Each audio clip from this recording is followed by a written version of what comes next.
అతను తన భార్య కళ్యాణి పేరు మీద పూజ చేయించాడు. ఆ అమ్మాయి పేరు కళ్యాణి? అవునరా.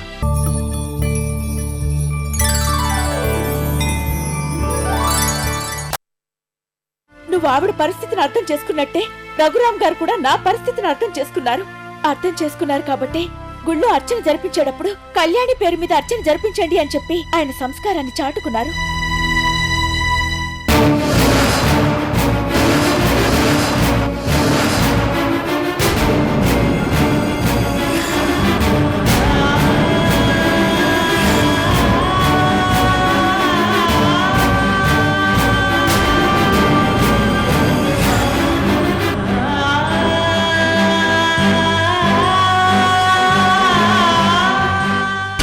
అతను తన భార్య కళ్యాణి పేరు మీద పూజ చేయించాడు.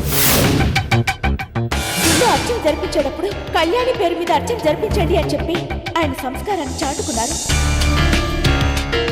అమ్మాయి కళ్యాణి నేను ఇంకా మర్చిపోలేకపోతున్నాను. ఆ అమ్మాయి నాకు భార్యగా, నేను ఆ అమ్మాయికి భర్తగా ఎన్నో ఊహించుకున్నాను.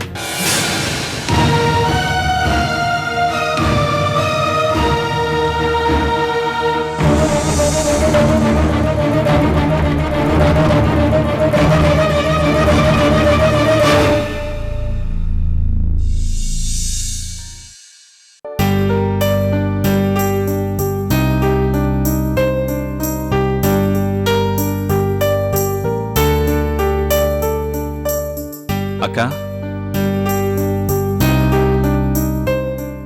అక్క, వంశీ, ఆకాష్ ఇంట్లో లేడే? నేనొచ్చింది ఆకాష్ కోసం కాదక్క, నీతోనూ బ్రహ్మజ్జి గారితోనూ మాట్లాడదామని వచ్చాను. మాతోనా? అవును. సరే కూర్చో.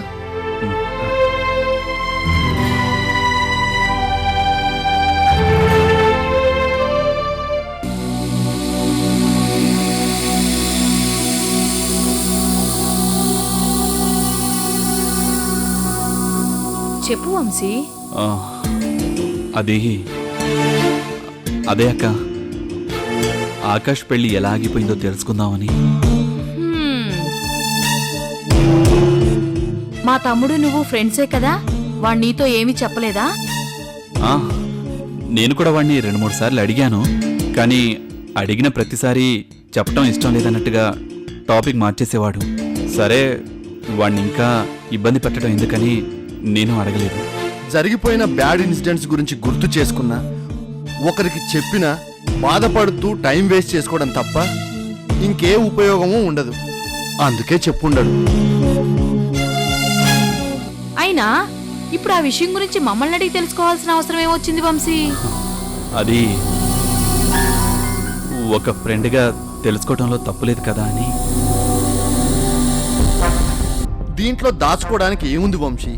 మా ఆకాశ్ పెళ్లి చూపులకు కూడా వెళ్లకుండా కేవలం ఫోటో చూసి ఆ నాగినేడు కూతురు కళ్యాణిని పెళ్లి చేసుకోవడానికి ఒప్పుకున్నాడు.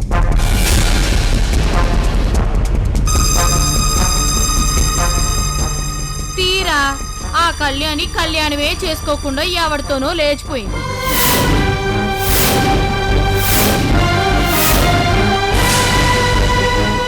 మాకు కూడా అప్పుడు ఆ విషయం తెలియదు. మర్యాదలు సరిగ్గా జరగకపోవడం వల్ల మా తమ్ముడు ఆ సంబంధం వద్దనుకున్నాడేమో అనుకున్నాం, కానీ జరిగింది అది కాదు.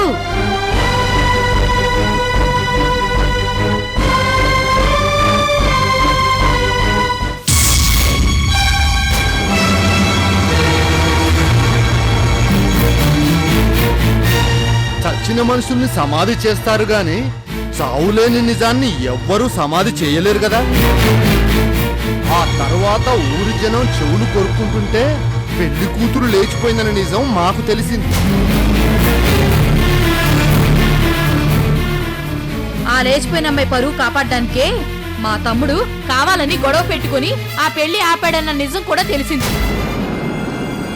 సిగ్గు సరం లేకుండా పెళ్లికి ముందు ఎవరితోనో ప్రేమాయణ సాగించిన ఆ మాయలాడి గురించి తెలియక దాన్ని దేవతలా ఊహించేసుకుని తెగ సంబరపడిపోయాడు మా తమ్ముడు.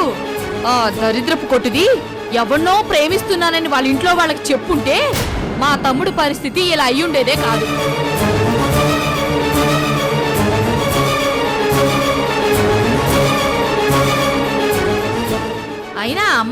లాభం? దాన్ని ప్రేమించడం అనాలి. అమ్మాయిని ప్రేమించడానికి మాత్రం ధైర్యం ఉంటుంది, ప్రేమించిందని లేపుపోవడానికి కూడా ధైర్యం ఉంటుంది.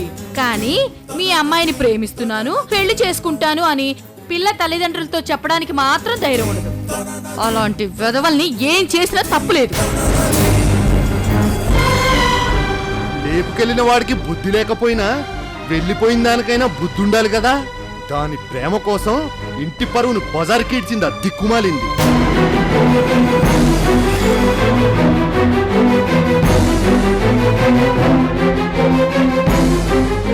ఆడపిల్ల అంత బరి తెగించిందంటే తప్పు వాళ్ళ తల్లిదండ్రులది కూడా. వాళ్ళ పెంపకం సవ్యంగా ఉండుంటే అదెందుకంత పరువు తక్కువ పనిచేస్తుంది? ఆ కుటుంబం అలాంటిదని తెలియక పచ్చని పందిట్లో మా కుటుంబం తలదించుకోవాల్సి వచ్చింది. పెళ్లి ముహూర్తం పెట్టినప్పుడే నాకు ఈ పెళ్లి ఇష్టం లేదని అమ్మాయి ఒక్క మాట చెప్పుంటే మాకింత అవమానం జరుగుండేది కాదు. నా బామ్మర్ది పెళ్లి చేసుకోకుండా ఇలా బాధపడుతూ కూర్చుండేవాడే కాదు. నా తమ్ముడిని పెళ్లి పీటల దగ్గర రప్పించి ఎవరితోనో లేచిపోయినది ఏమీ బాగుపడదు.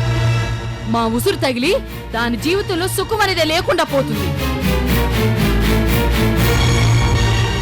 నా తమ్ముడు చేసుకోవాల్సిన దాన్ని లేపుకుపోయిన వాడు అస్సలు బాగుపడ్డు.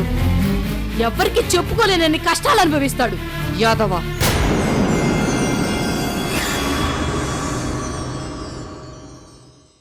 జరిగిందేదో జరిగిపోయింది. ఆకాష్ మళ్ళీ పెళ్లి చేసుకోవడానికి ఒప్పుకోవటం లేదు. నువ్వు ఆకాష్కి నచ్చ చెప్పి ఎలాగైనా వాడు పెళ్లి కొప్పుకునేలాగా చేయి వంశీ.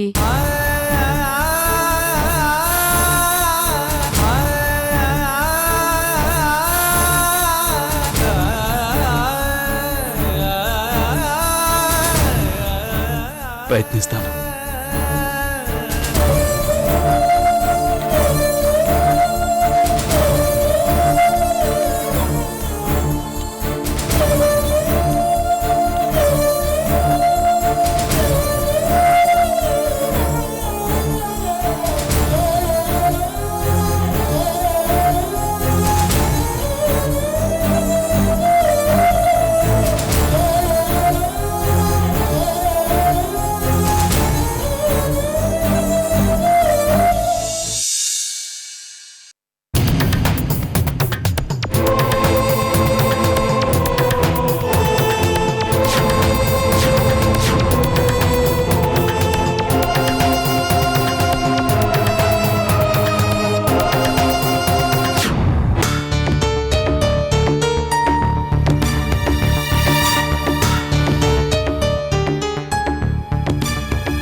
కేవలం ఫోటో చూసి ఆ నాగినేడు కూతురు కళ్యాణిని పెళ్లి చేసుకోవడానికి ఒప్పుకున్నాడు.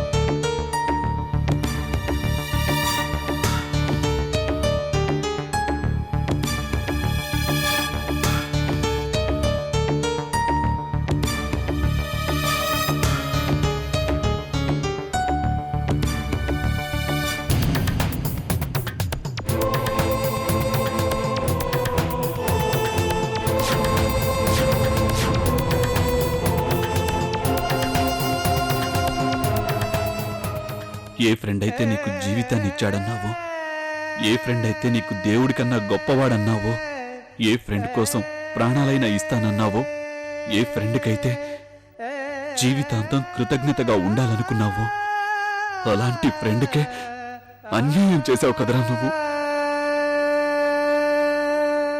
నీకు జీవితాన్నిచ్చిన ఫ్రెండ్కే ద్రోహం చేసిన వేస్ట్ ఫెలవురా నువ్వు. ఛ!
పిలిచావా? నేను ఇంత గట్టిగా అరిస్తే నీకు పిలిచినట్టుగా ఉందా? సరే వదిలేయ్. ఏంటిది? ఏంటి చట్నీ? అదా, ఇందాక మిగిలిపోయిన చట్నీని కుప్పలో వేద్దామని వెళ్తుంటే చేయి జారి కింద పడిపోయింది. చట్నీ ఎక్కడ పడిందా అనుకుంటున్నా, నీ షూ మీద పడిందనమాట. చూసుకోకర్లేదా? పడిన తర్వాత క్లీన్ చేయాలి కదా. ఇప్పుడు ఆఫీస్కి ఎలా వెళ్తాను? తుడిస్తే పోయేదానికి అంతంత కేకలేందుకురా? కేకలు అంటావేంటి? నా పనులు చేసి పెట్టమని మిమ్మల్ని ఏమైనా అడిగానా? పాడు చేసావు కదా, శుభ్రం చేయాలని తెలీదా? ఆఫీస్కి టైం అవుతుందన్న కామన్ సెన్స్ కూడా లేదు. చూసారా వీడు కాలు కేసుకుని వెడవ షూ కోసం అక్క నన్ను కూడా చూడకుండా ఎలా విసుక్కుంటున్నాడో. అక్క కంటే కాలు జోడే ఎక్కువైపోయింది వాడికి. నీకు కామన్ సెన్స్ లేదంటూ నోటుకొచ్చినట్టు మాట్లాడుతున్నాడు.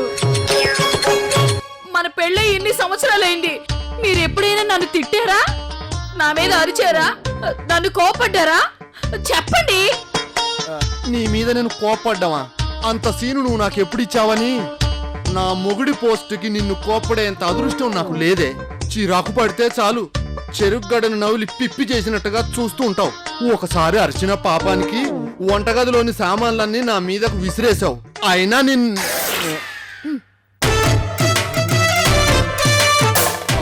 ఇంత చిన్న విషయానికి నువ్వు నా పెళ్ళ మీద అరవడం బాగలేదు బామ్మరిది.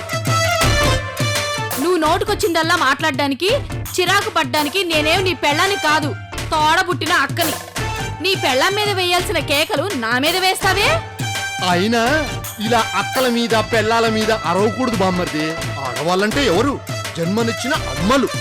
మగాళ్ళని బొమ్మల్లా ఆడిచ్చేటువంటి మెజిషియన్లు. ఇంటి పెత్తనాన్ని ఒంటి చేత్తో నడిపించగల డైరెక్టర్లు. అసలు ఆడవాళ్ళంటే ఆపండి, ఇక నోరు మూసుకుంటారా? ఆ, నువ్వు పెళ్లి చేసుకునుంటే నీ చిరాకులు పరాకులు అన్నీ నీ పెళ్ళాం మీదే చూపించుకుని ఉండేవాడివి. నీకు పెళ్లి చేసుకునే ఉద్దేశం లేదు కాబట్టే నీ పెళ్ళాం మీద చూపించాల్సిన కోపం అంతా నా మీద చూపిస్తున్నావు. అర్థమైందిరా నాకు. అక్కనని గౌరవం కూడా లేకుండా నన్ను చులకనగా మాట్లాడతావా? మర్యాద లేని చోట ఉండటం కంటే వెళ్ళిపోవటమే మంచిది. నీ దగ్గర ఉండాల్సిన కర్మేం మాకు పట్టలేదు. పదండి వెళ్ళిపోదాం. నేనేం రమ్మలేదు. మీరు ఇక్కడే ఉండండి అని నేను బతుకులాడట్లేదు. మీకు ఇష్టం లేకపోతే ఇప్పుడే వెళ్ళిపోవచ్చు. వెళ్ళిపోండి.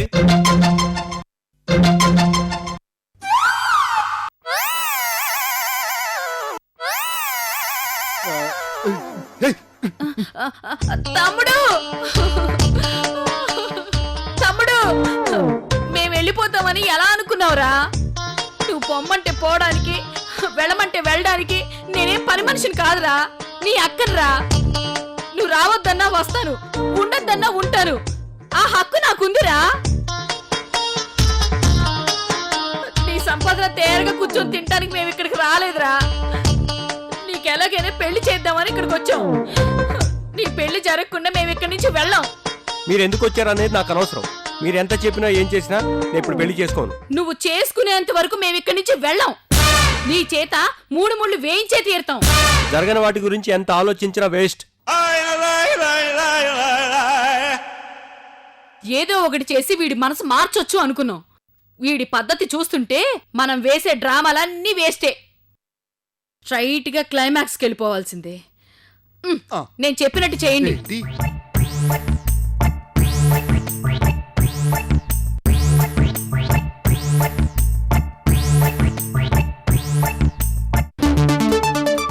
ఈ విషయం స్వప్నకు కూడా చెప్పండి.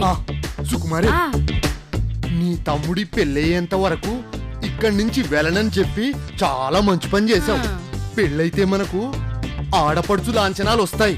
వాటితో మనం బతికేయొచ్చు. ఒకవేళ పెళ్లి జరగకపోతే జీవితాంతం మనం ఇక్కడే ఉండిపోవచ్చు. మీ తమ్ముడి సంపాదన మీద బతికేయొచ్చు. ఎలా ఉంది?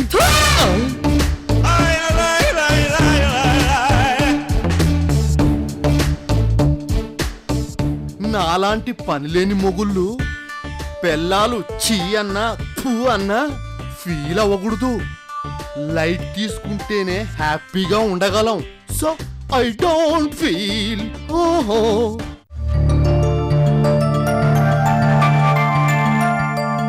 అమ్మగారు, అయ్యగారు,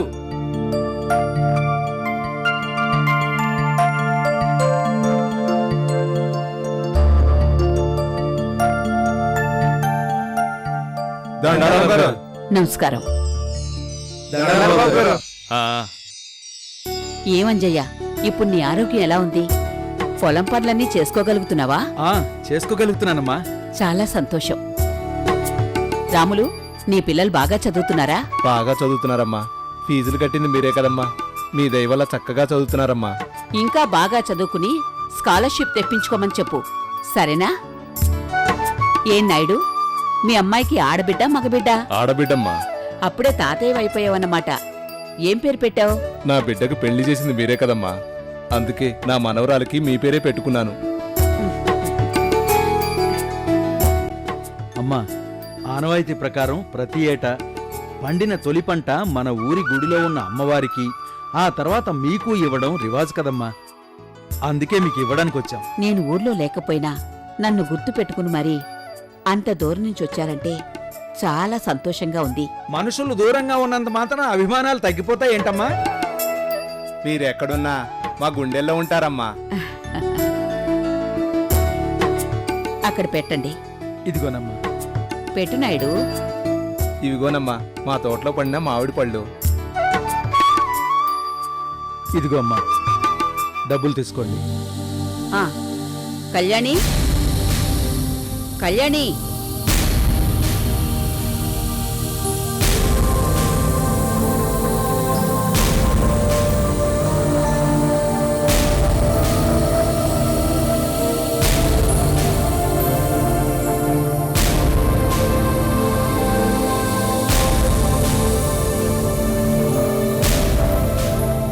ఎవరో తెలుసుగా, నా కోడలు. నమస్కారం అమ్మా.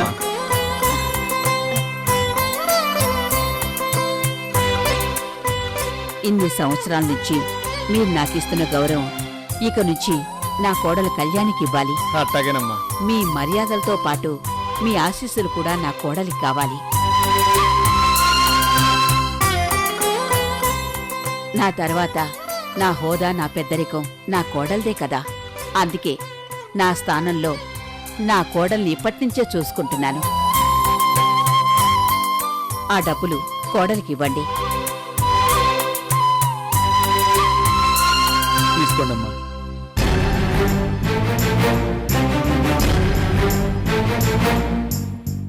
గౌరవాన్ని పుచ్చుకోవాలి, తీసుకోవాలి తప్ప వద్దనకూడదమ్మా. తీసుకో.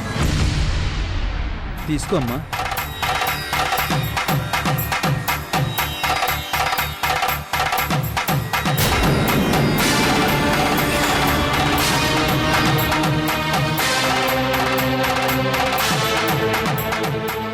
మా అందరికీ రాజేశ్వరమ్మ గారు గుడిలేని దేవతమ్మ.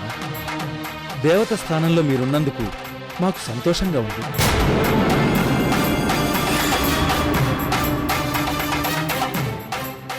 మా పెద్దమ్మ గారు మా అందరికీ పెద్ద దిక్కమ్మా. ఇక నుంచి మీరు కూడా మా పెద్దమ్మ గారితో సమానమమ్మా.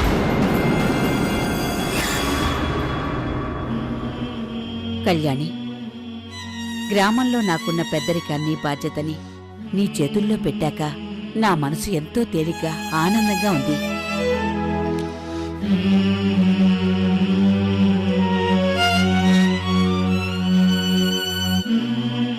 మీ నాన్న పెద్దరికం నాకొచ్చింది. నా పెద్దరికాన్ని నీకివ్వకుండా నీ భార్యకి ఎందుకిచ్చానో తెలుసా? ప్రతి భార్య మనసులో భర్త అనేవాడు దేవుడి స్థానంలో ఉంటాడు. నేను నీకిచ్చే పెద్దరికం కన్నా నీ భార్య నీకిచ్చే స్థానం చాలా గొప్పదిరా. అందుకే నీకా స్థానం ఇవ్వలేదు. అమ్మా కళ్యాణి, వీళ్ళందరికీ భోజనాలు ఏర్పాటు చేయి.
కళ్యాణి ఏం చేస్తున్నావు?